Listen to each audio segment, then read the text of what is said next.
But if the president raises this issue tomorrow, you know, in all likelihood, what the Chinese president will retaliate with. He will say, I suggest you get your own data mining operation squared away in the United States against your own citizens before you accuse us of doing the same. That's certainly within the deck of cards that the Chinese president now holds, Shep. All right, thanks a lot. At the White House today, let's bring in Chris Wallace. I've gotten to where I wrote little notes to Eric Holder at the bottom down there all the time on emails that I send out. But now I guess I ought to just pick up the phone every now and then and say, yo, what up?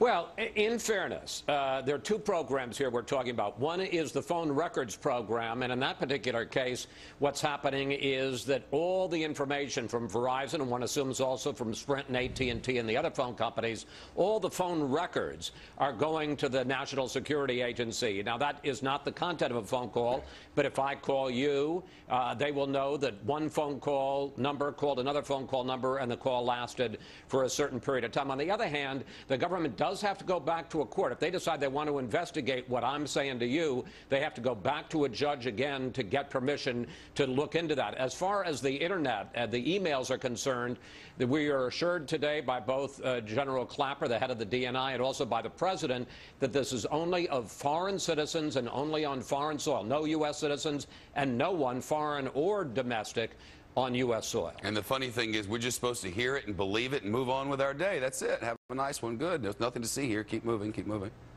Well, you know, look, I can understand people's distress about it. On the other hand, this has been fully briefed from Congress. It has been authorized by Congress. The president does have to go to a court.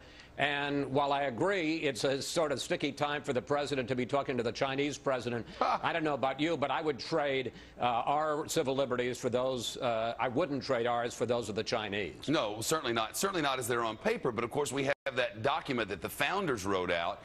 They can make whatever laws they want, but I wonder, Judge Napolitano says this has no hope of standing the test of the Constitution if ever tested. The problem is there's no way to test it because you don't know when you're the victim. Well, I suspect that, actually, I was reading it today, and I can't remember. It was a 1979 court case. I remember now. Actually, I do.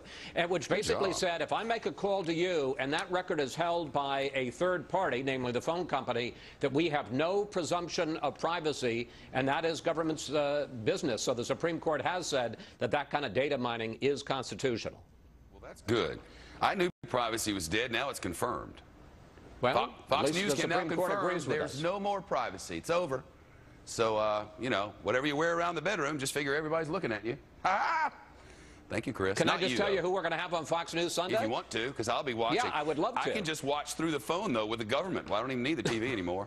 You're in a mood. Tell me about it. We're going to be talking to Rand Paul, who shares a lot of the views you have just expressed. We're also going to talk to General Michael Hayden, who was the former head of the National Security Agency and also the CIA. So he knows how they do it, and we'll hear from him whether he thinks it's kosher or not. And we'll also hear from Senator Ron Johnson, a member of the Foreign Relations and Homeland Security Committees. Did you ever go to Iraq back in the days of Saddam? They used to give you a government minder to wander around with. The same way in Cuba, they'd give you a minder. I wonder when we're getting minders. That would solve the unemployment problem. Hire a few 100,000 minders to wander around with us all day and write again, anytime you want to trade your freedoms for those of the Chinese, I think there are a lot of Chinese who would agree with. I'd like a minder. And a Sherpa. You need a minder. And a Sherpa. You need a minder today, Shep. Well, I might get one out of this deal. Hey, Chris, have a great weekend.